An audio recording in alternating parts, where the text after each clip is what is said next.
Assalamualaikum warahmatullahi wabarakatuh. Hello, how are you guys? I hope you are in a good condition. My name is Marisa Izza Afkarina and my ID number is T2019-6169.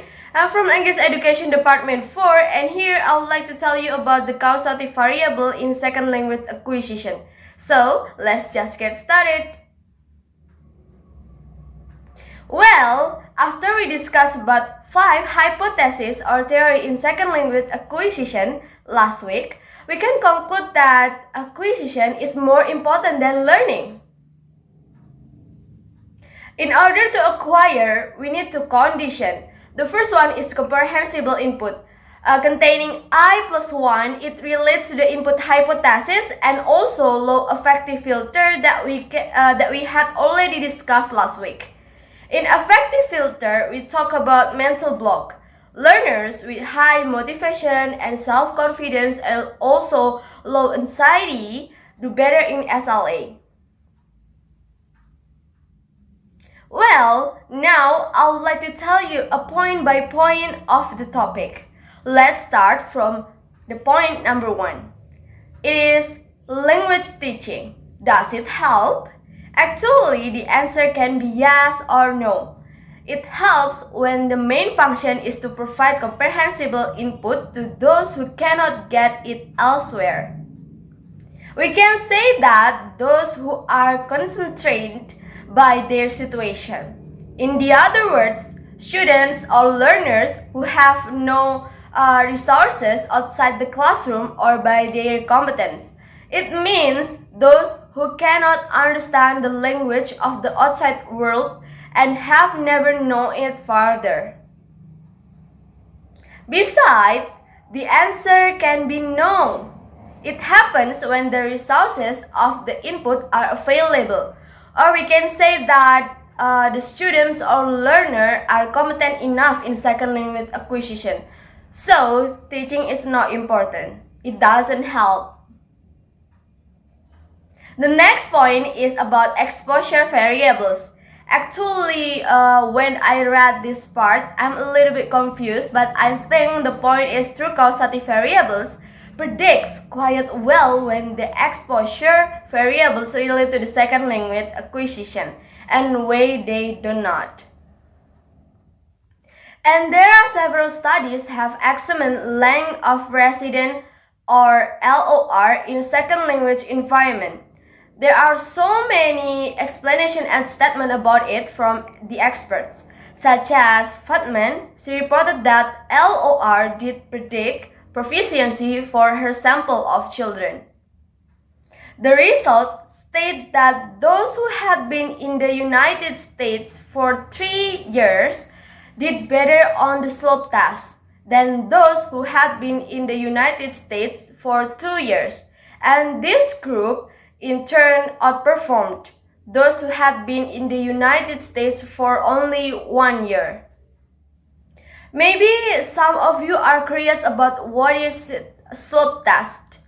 From what I have read in an article, it states that the test focuses on the slope of the regression line. I think it's like math. And there is an expert state that he found no relationship between LOR and child second language proficiency in his study of immigrant children in Sweden. Go on to the next point, that is age. As it has been assumed that age itself is a predictor of second language proficiency, that younger acquirers are better at mastering a second language than older acquirers. It can be argued, however, that age in itself is not a predictor of second language level or attainment. We can see the result of Carson, Long, and Scarsela's study that state adults proceed through the early stages of second language development faster than children do, and older children acquire faster than younger children. Also, acquirers who begin natural exposure to second language during childhood generally achieve higher second language proficiency than those beginning as adults. We can conclude that it depends on how an individual, him or herself. Although it is undeniable that age may be quite influential, but this is not something that is certain and has a standard for age. And the last is acculturation. Acculturation is the major causal variable in second language acquisition. Schumann defined acculturation as the social and psychological integration of the learner with the target language group. Schumann defines two types of acculturation.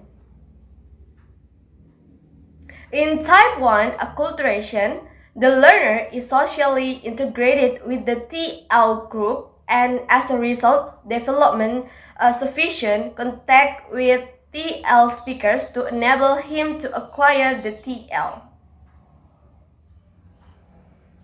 Type 2 acculturation has all the characteristics of type 1, but in this case, the learner regards the TL speaker as a reference group whose lifestyle and values he consciously or unconsciously desire to adopt.